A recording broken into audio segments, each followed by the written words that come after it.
આજે માનનીય સુપ્રીમ કોર્ટે આમ આદમી પાર્ટીના વરિષ્ઠ નેતા અને દિલ્હીમાં શિક્ષણની ક્રાંતિ લાવનાર પૂર્વ શિક્ષણ મંત્રી મનીષ સિસોદિયાજીને જમાનત આપી હતી। સુપ્રીમ કોર્ટના આ ફેસલા પછી આમ આદમી પાર્ટીએ આ સમાચારને હર્ષોલ્લાસપૂર્વક વધાવી લીધા અને ઉજવણી કરી હતી।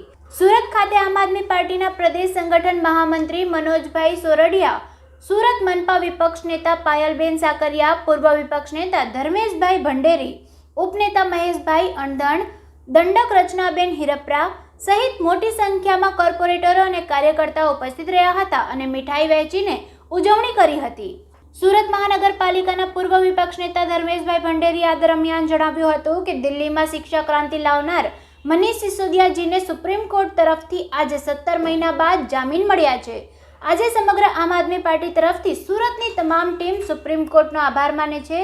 ન્યાયતંત્ર પર અમે જે પણ વિશ્વાસ મૂક્યો હતો તે વિશ્વાસ ખરો સાબિત થયો છે। આજે ફક્ત સુરતમાં જ નહીં પરંતુ દેશમાં જ્યાં જ્યાં પણ આમ આદમી પાર્ટી છે ત્યાં દરેક જગ્યાએ આમ આદમી પાર્ટીના કાર્યકરો સુપ્રીમ કોર્ટના ફેસલાની ઉજવણી કરી રહ્યા છે। આજનો આ નિર્ણય ફક્ત આમ આદમી પાર્ટી જ માટે નહીં પરંતુ સમગ્ર દેશના લોકો માટે મહત્વનો છે।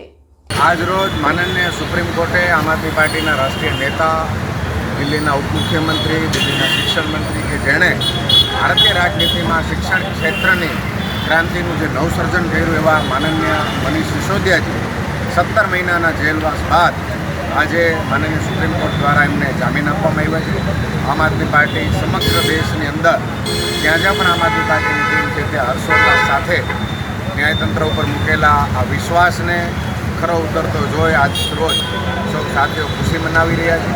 Arvind Rathod, GTV news, Surat.